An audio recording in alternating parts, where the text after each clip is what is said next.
ಹಿಂಗಿಟ್ಕೊಳ್ಳಿ. ಇವಾಗ ಸ್ವಲ್ಪ ಸ್ಕ್ವಾಟ್ಸ್ ಮಾಡೋಣ. ನೋಡಿ ನೋಡಿ, ಕೂತ್ಕೊಳ್ಳಿ ಪೂರ್ತಿ. 1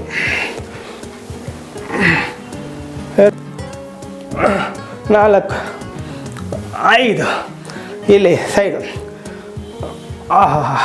ಪೂರ್ತಿ ಕೂತ್ಕೋಬೇಕು. ಹೊಟ್ಟೆಗೆ ತೈಸ್ ತಾಗಬೇಕ್ರಿ.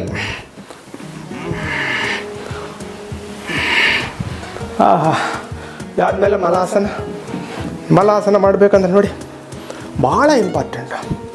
ಇಟ್ಕೊಳ್ಳಿ, ಕೂತ್ಕೊಳ್ಳಿ, ಮೇಲಕ್ಕೆ ಹೇಳಿ ಪೂರ್ತಿ ಕೂತ್ಕೋಬೇಕು.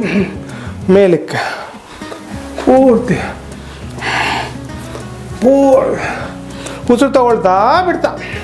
ಆಮೇಲೆ ಕೂತ್ಕೊಂಡು ಸ್ವಲ್ಪ 1 2 3 4 5 ಇಲ್ಲಿ ಇಟ್ಕೊಳ್ಳಿ. ಮೇಲೆ ಕತ್ತಿ ಸೊಂಟನ ಡ್ರಾಪ್ ಮಾಡಿ ತಲೆನ. ಆಮೇಲೆ ಕೂತ್ಕೊಳ್ಳಿ, ಮೇಲೆ ಕೂತ್ಕೊಳ್ಳಿ, ಮೇಲೆ ಕೂತ್ಕೊಳ್ಳಿ, ಮೇಲೆ. ಅದ್ಭುತ ರೀ. ನಿಮಗೆ ಕಾಲು ನೋವುಗಳು ಎಲ್ಲ ಹೋಗ್ತವೆ, ಅದ್ಭುತವಾಗಿ ಆಗುತ್ತೆ.